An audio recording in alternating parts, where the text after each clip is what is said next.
الحمد لله رب العالمين الصلاة والسلام على خاتم النبيين وعلى آله وصحبه أجمعين أما بعد أعوذ بالله من الشيطان الرجيم بسم الله الرحمن الرحيم قال الله تعالى في سورة النحل وعلى الذين هادوا حرمنا ما قصصنا عليك من قبل وما ظلمناهم ولكن كانوا أنفسهم يظلمون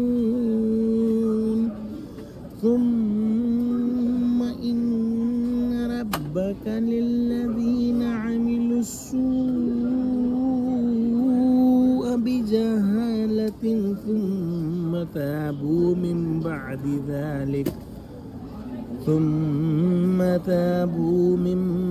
بعد ذلك وأصلحوا إن ربك من بعدها لغفور رحيم. Translation. And we have already revealed to you before what we had forbidden to Jews, and we did not injustice to them, but it is they who wronged themselves. Then indeed your Rabb forgive those who commit evils in ignorance and then repent over it and correct themselves afterward. Surely your Rabb is ever forgiving, most merciful.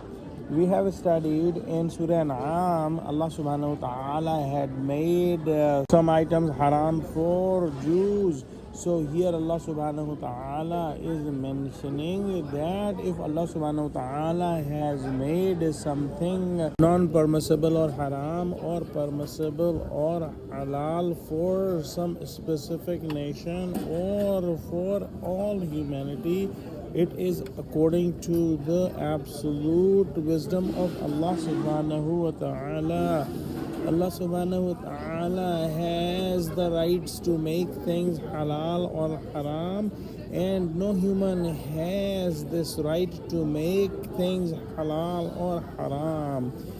If somebody is making halal thing haram or haram thing halal, he is doing a big transgression, zulm and sin. If he is repenting to Allah subhanahu wa ta'ala, Allah subhanahu wa ta'ala will forgive him if the repentance is done with sincerity. Anyone who is not obeying the commandments of Allah subhanahu wa ta'ala is doing injustice to them, and they are wronging themselves. They cannot harm Allah subhanahu wa ta'ala in any fashion. But those who repent to Allah subhanahu wa ta'ala gets forgiveness and mercy from Allah subhanahu wa ta'ala. If a non-Muslim accepts Islam and becomes Muslims, all of his or her previous sins are forgiven, and Allah subhanahu wa ta'ala forgives all the sin, no matter how big the sins could be. Let's pray that Allah subhanahu wa ta'ala give us true understanding of Quran, connect us with the truthful people, and make us steadfast on the straight path. Ameen. Wa akhiru da'wana alhamdulillahi rabbil alameen. Wassalamu alaikum wa rahmatullahi wa barakatuhu.